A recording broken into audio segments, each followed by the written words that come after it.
বিসমিল্লাহির রহমানির রহিম। বরাবর সভাপতি সাহেব, প্রেস ক্লাব আগলজেরা বরিশাল। বিষয় সাংবাদিক সম্মেলন প্রসঙ্গে আবেদন। জনাব, বিনীত নিবেদন এই যে আমি নির্মল স্বাক্ষরকারী রাজিহার ১ নং ওয়ার্ডের ও রাজিহার গ্রামের মোহাম্মদ সেলিম হোসেন পাইক, পিতা মৃত ফজলে করিম পাইক, অফিসে এসে এই মর্মে জানাইতেছি যে আমার মাত্র একটি ছেলে সন্তান, বয়স 37 বছর, আজ 15 বছর প্রতিবন্ধী। 2010 সালে আইএ পরীক্ষা দিবে, সেই সময় গাড়ি অ্যাক্সিডেন্ট করে সারা জীবনের জন্য প্রতিবন্ধী হয়ে যায়। 24 ঘন্টাই বিছনায় শুয়ে থাকে। এই সুযোগে আমার আশেপাশের লোকজন আমার সম্পত্তি গ্রাস করার জন্য এবং আমাকে মেরে ফেলার জন্য অনেক রকমের চেষ্টা চালাইতেছে। বাংলাদেশ সরকার ও প্রধানমন্ত্রী গাছ লাগানোর জন্য অনেক মূল্যায়ন দিয়েছেন বিধায় আমার বাড়ির দক্ষিণ পাশেই ডিস্ট্রিক্ট বোর্ডের রাস্তার পাশে গত 15 আট 2026 তারিখে 4টি কলা গাছ ও 5টি চাম্বল গাছ রোপণ করি। আমার লাগানো গাছ গত 16 আট 2026 ইংরাজি তারিখে খোকন দাস, সঞ্জিত দাস, সৌরভ দাস রাতের আধারে গাছ তুলিয়া ফেলে।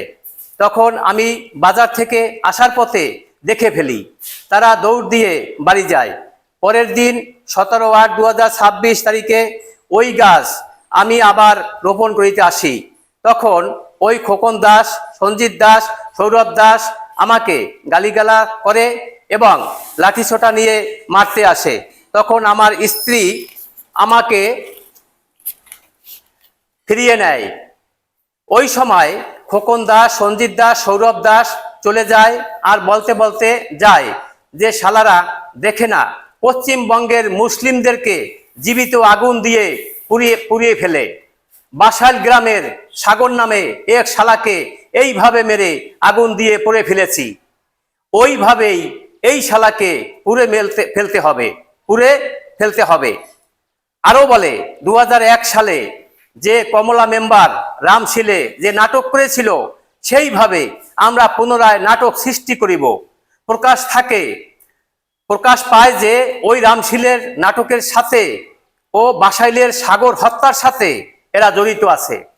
এই খোকন দাস, সঞ্জিত দাস, সৌরভ দাস যে জমি দখলে আছে, সব জমির মালিক সরকার, মানে অর্পিত সম্পত্তি বটে।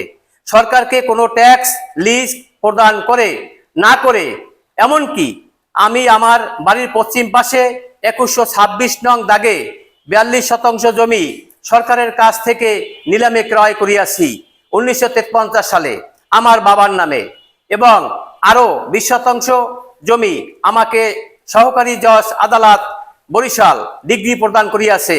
সেই সম্পত্তি জোর করে ভোগ দখল করে।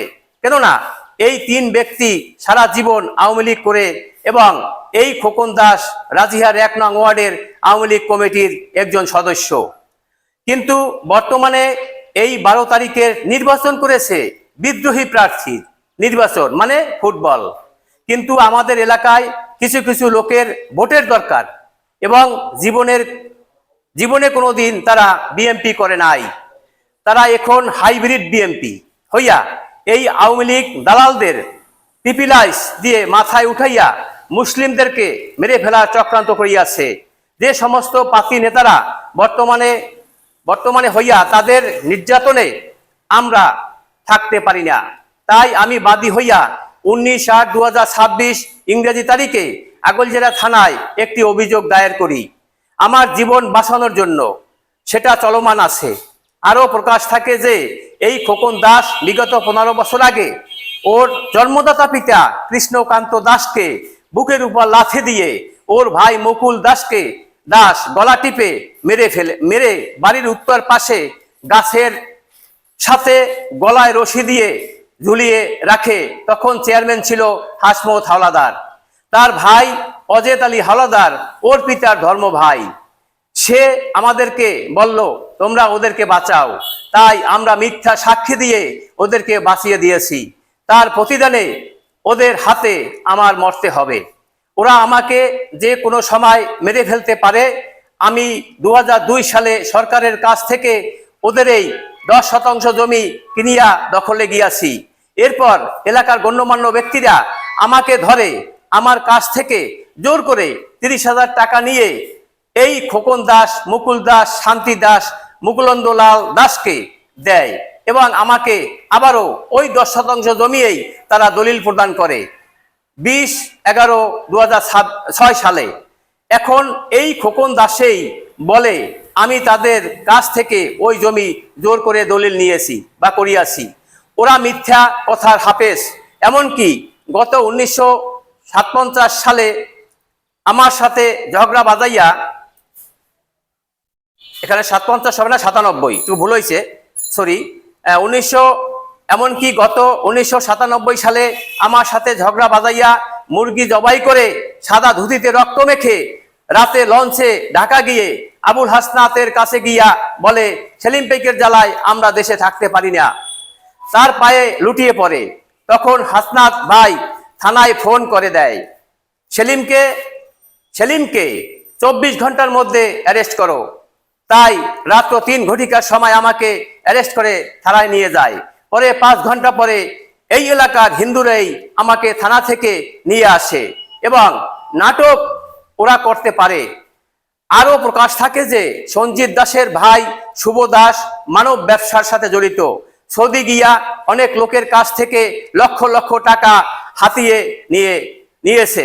এমনকি রাজিহার নিবাসী অবি রায়, পিতা নিরঞ্জন রায়, তার কাছ থেকে 6 থেকে 7 লক্ষ টাকা হাতিয়ে নিয়েছে। তাই ওই অভি রায় প্রবাসী কল্যাণে মামলাও দায়ের করিয়াছে। এরকম অনেক নাটকের সাথে এরা জড়িত আছে। পরিশেষে এই খোকন দাস একটি ভিডিওর মাধ্যমে আমার নামে কিছু মিথ্যা কথা রটাইয়াছে, তাহা সম্পূর্ণ ভিত্তিহীন। সেই মিথ্যা কথাকে আমি তীব্র নিন্দা জানাই। তাই আমি দেশবাসী তথা আমাদের গণপ্রজাতন্ত্রী বাংলাদেশ সরকারের মাননীয় তথ্য ও সম্প্রচার মন্ত্রণালয়ের মহোদয়ের নিকট জানাইতেছি, এই খোকন দাস, সঞ্জিত দাস, সৌরভ দাস আমাকে, আমার প্রতিবন্ধী ছেলেকে, আমার স্ত্রীকে যে কোনো সময় প্রাণে মেরে ফেলতে পারে। আরও প্রকাশ থাকে যে এই সমস্ত ঘটনার সাথে আমার সৎ ভাই, সে আমার বাবার তেজ্যপুত্র সন্তান আব্দুল সোবাহান পাইক জড়িত। সে আমাকে একের অধিক বার মেরে ফেলার চেষ্টা করিয়াছে। আমার বাবার নামে কয়েকটি মামলা করেছে। এই সমস্ত গুন্ডাদের সাথে তার আনাগোনা আছে। আমার বাড়ির উপর দিয়ে চলাফেরা করতে না বলি, তবুও সে আমার ভাই জামাল পাইকের ঘরে এসে সব সময় ষড়যন্ত্র করে কিভাবে আমাকে মেরে ফেলবে। রাত্রে ও দিনে সব সময় এই খোকন দাসের সাথে বুদ্ধি পরামর্শ করে থাকে। আমার নামে কয়েকটা মামলা দায়ের করেছে। আমার ডিগ্রিকৃত ও আমার নামের রেকর্ডিও 60% জমি জোরপূর্বক দখল করে খাইতেছে। তাই এই সাংবাদিক সম্মেলনের মাধ্যমে আইনের কাছে আমি শরণাপন্ন হলাম। ইতি মোহাম্মদ সেলিম হোসেন পাইক, পিতা মৃত ফজলে করিম পাইক, গ্রাম প্লাস পোস্ট রাজিহার, থানা আগলজেরা, জেলা বরিশাল। ধন্যবাদ।